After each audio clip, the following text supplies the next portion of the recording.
Norðlenska nautakjötið. Uppskrift af góðu kvöldi.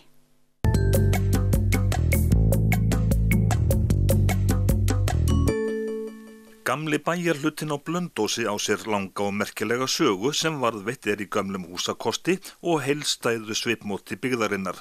Fæstir þéttbýlisstaðir á Íslandi geta státað af slíkum bæjarkjarna og því merkilegt að varðveita hann og að uppbygging takist vel til. Slíkt gæti falið í sér fjölbreytt tækifæri fyrir íbúana á Blönduósi og styrkti bæjarfélagið í heild sinni og núna uppi hugmyndir að varðveita gamla bæinn. Í fyrra þá var opnað fyrir það að fá styrki til þess að fara í vinnu til þess að skilgreina stöðu svona byggðakjarna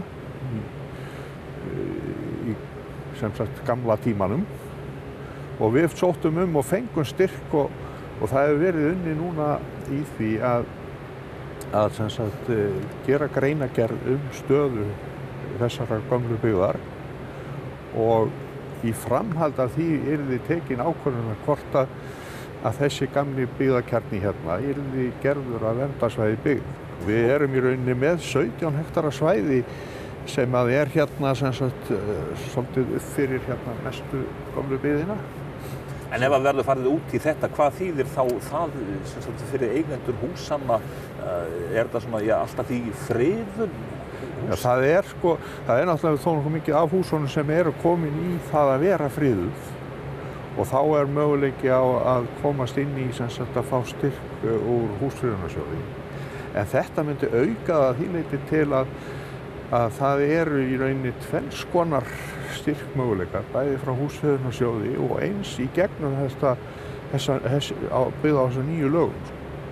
Og það sem að þetta byggir á að það verði skilgreint hverjar eru skyldur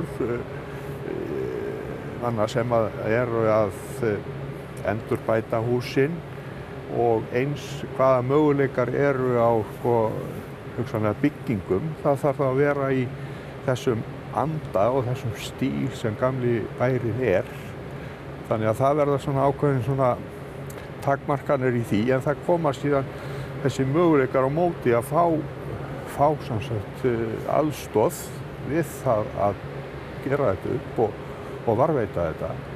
Þannig að ég held að kostirnir séu sem sagt býsna miklir í því að fara þessa leið. En hvernig hljóðið í húseigendum?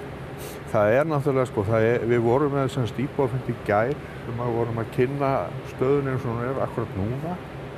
Og síðan meiningin að hafa annan íbúafundi í nóvember þar sem það gengið aðeins lengra.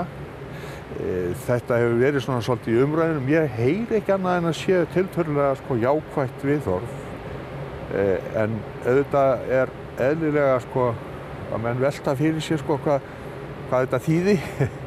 En ég eiginlega alveg orðinn sannfærður það að það í þessu sóknarfæri, bæði fyrir eigendur húsa og eins bara samfélagi hér. Þetta ætti að verða til þess að auka líf í gamla bænum. Hér nokkuð þjónustu við til dæmis ferðamenn og ég held að það myndi styrkjast mjög við það að fara þessa vegferð. Það ekki þannig einmitt að fólk sækir í svona gamla byggðakjarna ef þeim vel við haldið? Jó, það málið Það mjög sótt í það og við vitum það bara þegar við förum erlendis að við erum að fara og skoða svona gamlu sögulegu og menningarlegu arfleiðina og byggðarlegu.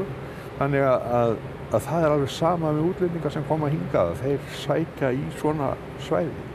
Og það náttúrulega líka hérna landfræðilega ósinn hérna og sjórinn og allt þetta.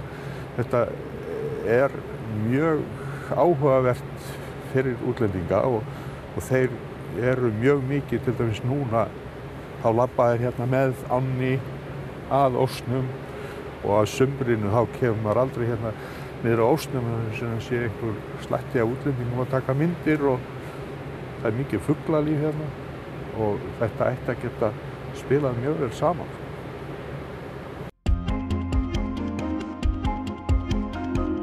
Norðlenska nautakjötið.